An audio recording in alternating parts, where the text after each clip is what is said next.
Dober večer. Postavljeno je vprašanje, kdo nam je ukradel državo, in moj odgovor je, da je to prenovljeni vrh komunistične partije, ki je načrtoval obvladovanje gospodarstva že pred osamosvojitvijo. To so strici, o katerih je govoril že dr. Pučnik.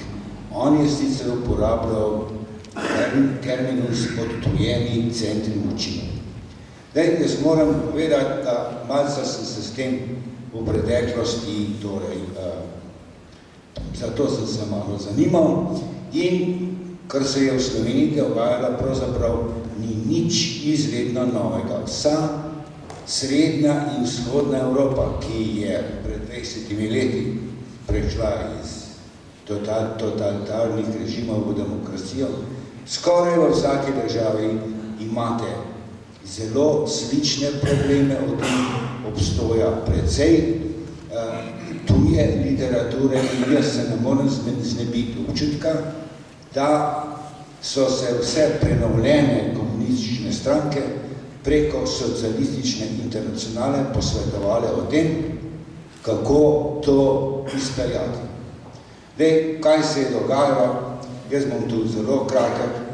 Spominjate se še Markovičeve zakonodaje iz prejšnjega režima, potem pa po osamosvojitvi so bili pa najprej bypass podjetja, torej to je bila prva metoda, ker kot veste je uprava, torej direktor, prenesel del podjetja v tujino, bančno aktivo tudi v tujino, doma so ostali dolgovi in ljudje, torej uslužbenci in delavci so šli v stečaj. In na to so sledili lastninski certifikati, ki so se, kot veste, prodajali na borzi in tudi na črnem trgu.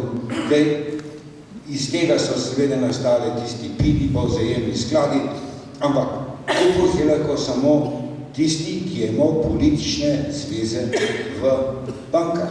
To je zelo, torej, popolnoma jasno. Na koncu seveda so pa postali aktualni tajkunski prevzemi podjetji. In zdaj moram tole reči, doskrat slišim od ljudi, ki zadev ne poznajo, sej vse, vsi tajkuni so se dogajali pod Janezom Janšom. To sploh ni res.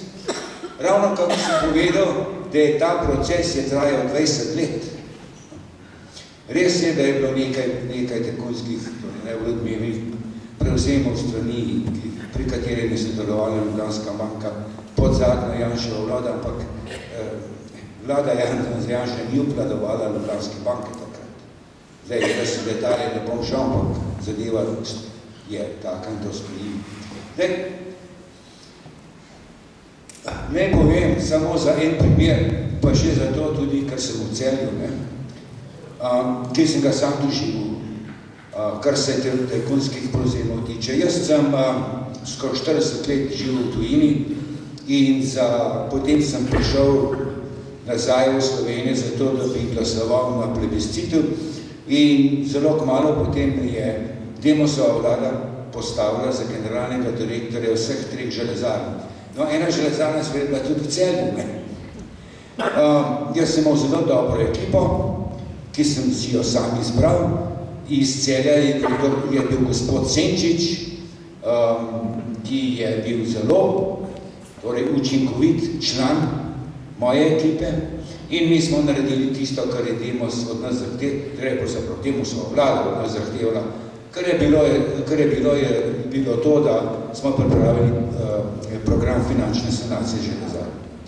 No, ta program je sprejel med drugim tudi, odnosno ga je odobril, tudi Marko Kranjc, ki je takrat vodil agencijo za sanacijo bank, če se spomnite. Sprejela jo pa ni Demosova vlada, in to zato, ker je padla. Se spomnite, torej nezaupnice pred letovi vladi, in potem bi prišla na vlado seveda LDS. 14 dni potem, ko je Peterletova vlada padla, je nova vlada LDS izrazila namero, decidirano namero, da bo prodala vse železarne finančne družbe TV Investments z Bermudov.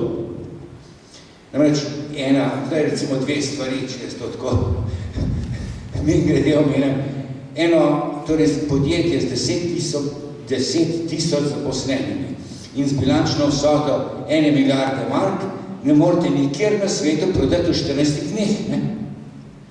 Torej, odgovor za to je, kar sem sam v začetku rekel, ta prevzem gospodarstva se je načrtoval še pred osamosvojitvijo in potem ves čas tisto obdobje Demosova vlada.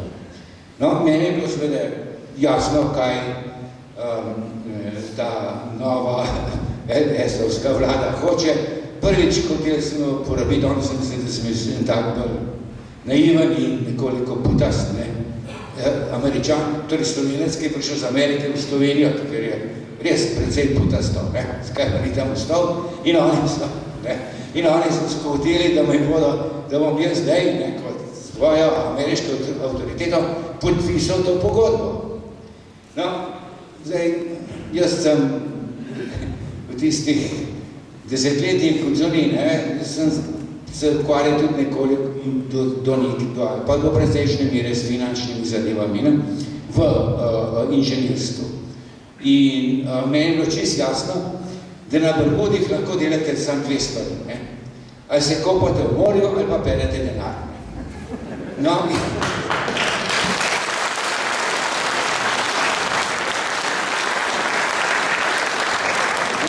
in seveda, zdaj, meni pa to zelo razjezilo.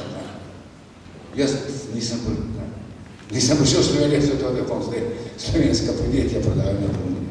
Jaz sem se oprl, kot tega ne bom podpisal, in uprli so se tudi sindikati, sicer ne sem ulič, oni bo čisto tiho, ampak sindikati v vseh treh železarnih so me prosili za pomoč.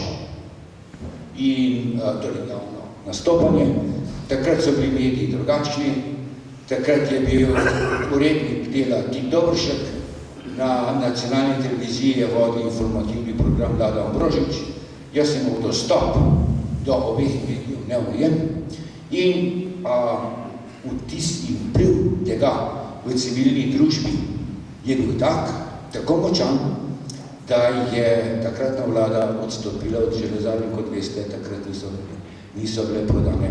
No, recimo, jaz bom rekel, to je bil prvi poskus tajkunskega prevzema, ki ni uspel.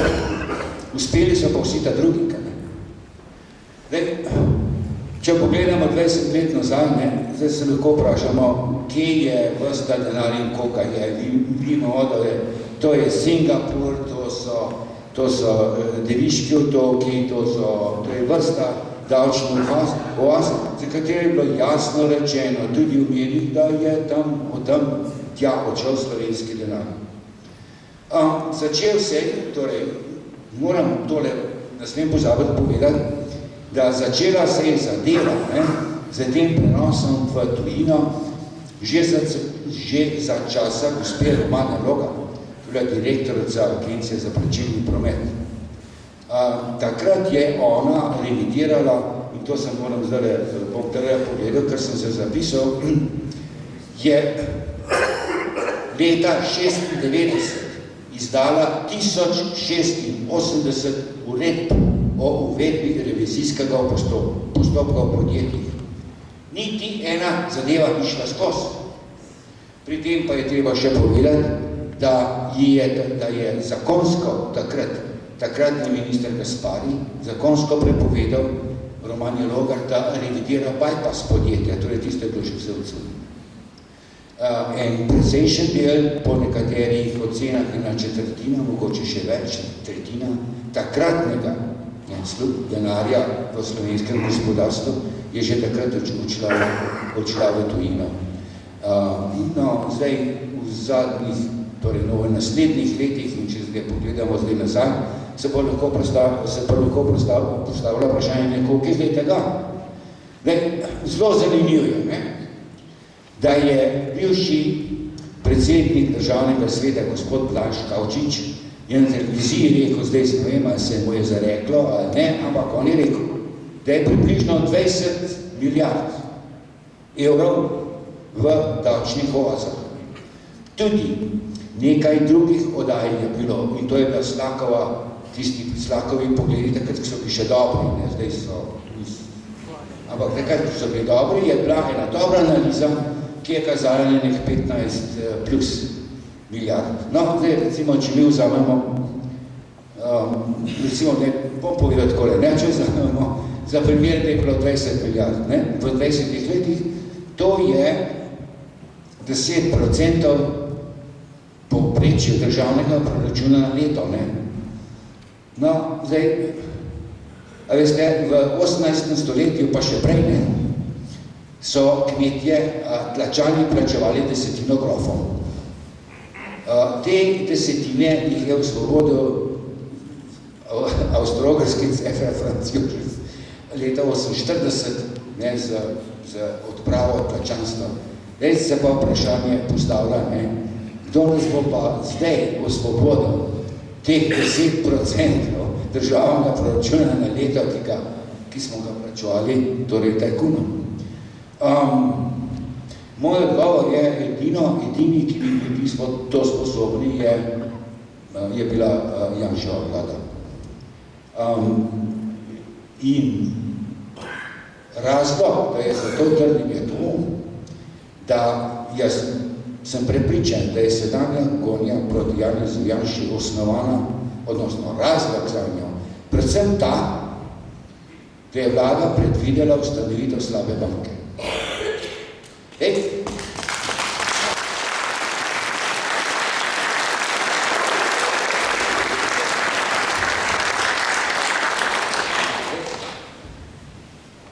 Vidim, da razumete vse.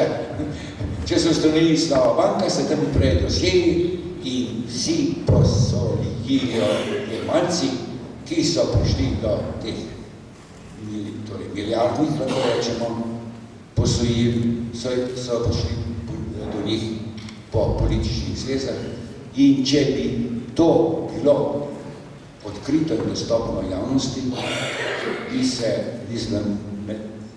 mišljenje in politično razpoloženje in pa tudi mentaliteta Slovencev spremenila, zato ker takrat bi bilo vse lepo črno-belo na papirju.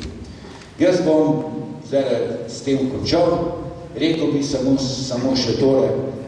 Ravno, torej rekel sem ta gonja proti Janezu Janši, in to je zadnja reč, je ta protikorupcijska komisija.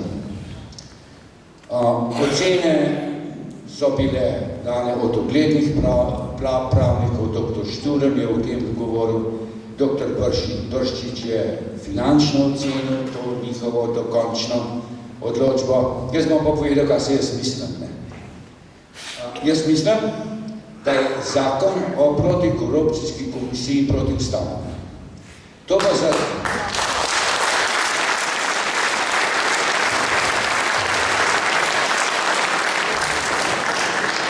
zato, ker ne omogoča nobenega sodnega varstva, nobene pritožbe in ker ne upošteva določila ustave in tudi generalne deklaracije človekovih pravic, da je vsakdo nedolžen, dokler mu ni krivda dokazana na sodišču.